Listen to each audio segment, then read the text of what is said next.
What's going on, STR Nation? Welcome back to another Mindset Monday here with myself, Mike Sjogren, and Mr. Mike Riley.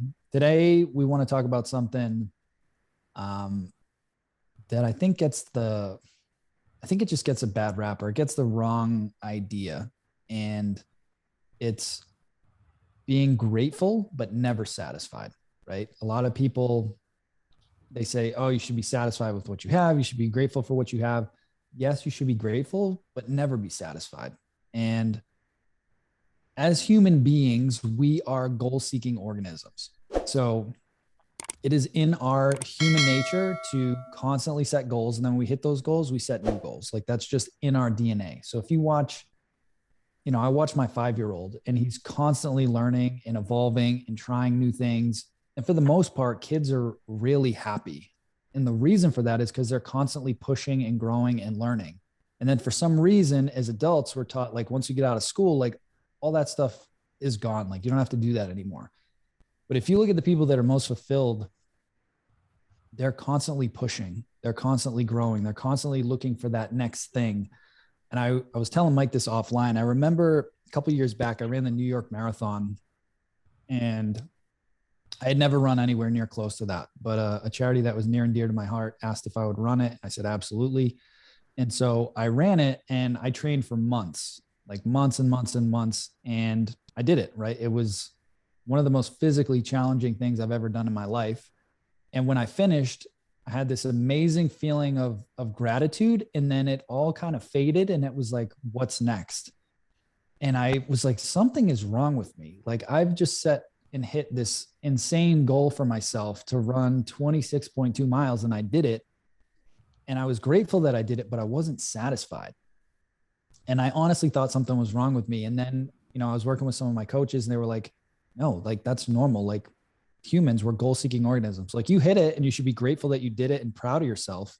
But then it's like, what's the next thing? Okay. And the reason for that isn't because I'm ungrateful or I should be satisfied or whatever. It's because by creating the discipline to train for something like that and actually achieve it, it changed me as a person. It leveled me up as a person. So now that becomes the new baseline. Okay. So we've said this before on the show that the point of the goal isn't just to hit the goal. It's to become the person that you need to be to hit the goal. So set goals that are big and scary, and you may not even know how you're going to hit them. That's good. If you set a goal that you already know how to hit, it's not really a goal. It's just like, it's like a task that you're just going to tick off the box. So set some big goals that are going to push you to grow as a person. And then when you hit those goals, great. That's your new baseline. Now you can go after bigger goals, right? So you look at somebody like an Elon Musk, who everybody, love him, hate him, whatever. He's considered as one of the most brilliant men ever.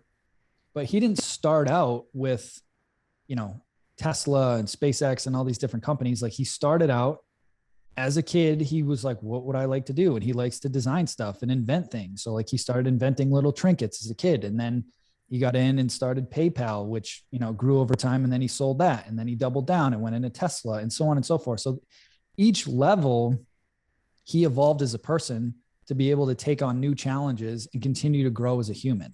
There's no way that if he was 20 years old with no experience, he would be at the forefront of all these things that he's leading right now. He had to evolve and hit certain goals along the way to grow as a person, as a leader, as a thinker, in order to hit the goals that he has now. So yes, be grateful for what you have and what you've been through, but never be satisfied, right? Like for me, I always want to push, and it's not for the money or recognition or anything else. It's whenever my time comes to get to the pearly gates, I want to know that I left it all on the table, and I push to become the greatest version of myself that I could be in all areas of my life. If you read the book, The Top 5 Regrets of the Dying, it's a very interesting read by a woman. Oh, I can't think of her name. We'll link it in the show notes, but basically she was a hospice nurse and she was taking care of people that were dying all the time. And so she wrote this book about what were the top 5 things that people regretted the most about their life. And one of the top regrets was they wish they live a life true to themselves. right? Instead of just settling for some job that they didn't really care about or whatever, it was like, I wish I went for whatever my goals were. So be grateful for what you have, but like longer term, where do I want to get to? And like, how do I keep pushing to get to that? We only get one shot at this thing. So you might as well just keep pushing, right? And I had a friend close to me just recently passed away from cancer.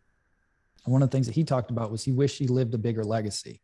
And I know for me, he had a huge impact on me and a lot of people around me. But those are the things that start going through your head when the clock is ticking on you.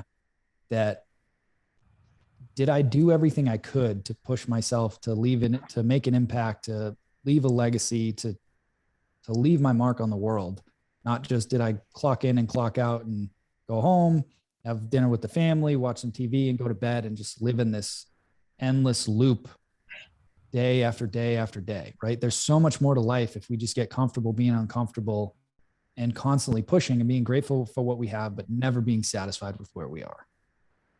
Yeah, for sure. There's a couple of things I wrote down.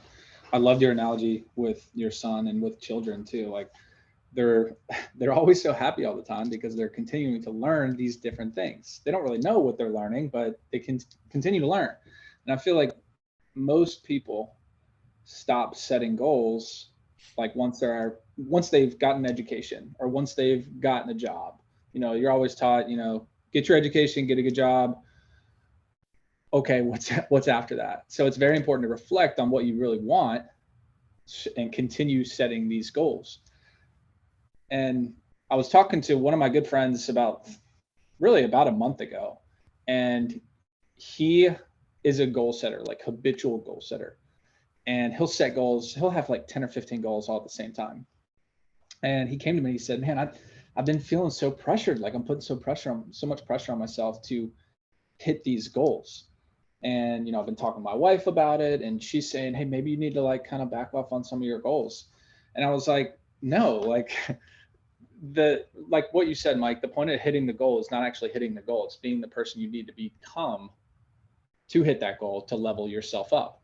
So I said, what are some things that you're grateful for today and grateful for right now? Think about those things. Think about the next thing after that, how you can improve that, and then just keep leveling yourself up. One thing I do and have done is every morning I write in the journal what I'm grateful for. And sometimes it's big things. Sometimes it's little things. Sometimes it's like, I'm grateful for the 3 hours of sleep I got last night. Or sometimes I'm grateful for the relationships I have with this person or that person. I really get deep into it. But playing, you know, sports professionally, playing growing up, playing in college, I always walked off the court or I finished the tournament. Let's say I won.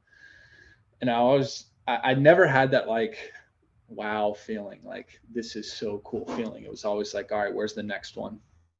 Where's the next one? But if you look at the highest performers in any industry, any sport, any profession, they're always finding different activities or different things that they can level up for themselves. It's almost like a game. Even for folks that are, you know, high up in the business world, it's like, all right, where can I put my time to level up these people or level up, you know, my family or level up my health? So it's extremely important to write down what you're grateful for so you can kind of get yourself out of the ruts of putting too much pressure on yourself, but also to continue reflecting on what's important for me and keep pushing that limit and getting out of your comfort zone. So that's definitely what's helped me over the last 8 months, is writing down what I'm grateful for and visualizing it, but then saying like, all right, I'll never be satisfied. There's not enough time for me to be satisfied because I need to be going and doing the next thing. I can be grateful for it and happy about it, but it's like I don't know, Joe Rogan talks about it all the time. Happiness is not really a place. It's the activities that you're going through. It's the people that you're meeting. That's what happiness is. It's not like a place that you're going to be when you hit all your goals, because it'll never happen. 100%. And Tony Robbins talks about this, like life isn't happening to you, it's happening for you. So even if you're in a rut right now or you're going through some tough times, like some of the hardest times in my life led to where I'm at now, right? Like certain things happened in my life, whether it was my son getting sick, like if that never happened, I don't know, I don't want to say I would have never, but I definitely wouldn't have started the real estate investing when I did. That was like the catapult for me. And for those of you guys that know my story, like, you know, my kid was sick. I had to leave him in the hospital because I didn't have any more, you know, paid time off from my job, and I had all these bills, and I was stuck in the rat race. I couldn't be with my family when they needed me. And that pain drove me to start this business. Right. And now there's different things that keep driving me over and over and over again.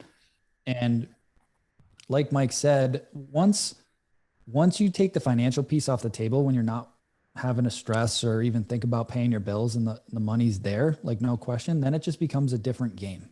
Then it's like, what is the impact I want to make? What am I passionate about? What do I want to focus on and, you know, dedicate my life to, instead of, oh, I got to go to this job to pay the bills, right? You ask a lot of people like what their goal is with their job, and they'll give you some wisecrack remark like, you know, I want to get home and I want to put food on the table and I can't wait for, you know, the game this Sunday, right? Like that's not living. That's not living. Not get fired. Yeah. It's not living, man. Like, put it in perspective, be grateful for what you have, but never be satisfied. Keep pushing, keep going for what you want, and never quit. You can't fail. Just don't quit. So that's it for this Mindset Monday. Hope you guys are having an amazing week. And if you're looking for some help getting started, if you have goals to launch, automate, and scale your short-term rental business, make sure you check out our free starter pack that Mike and I put together. To get some free trainings on how to analyze markets, how to analyze deals, how to build your teams, different technology that you want to use. And it's all completely free. All you got to do is text the word resources to 978-242-0001. And you'll get your own login. Everything is nice and clean and laid out in there for you. A whole bunch of checklists that we're updating every single week as we continue to put out more free content for you guys. So that's it for this week. STR Nation, appreciate all you guys so much. Love you guys. We'll talk to you guys soon.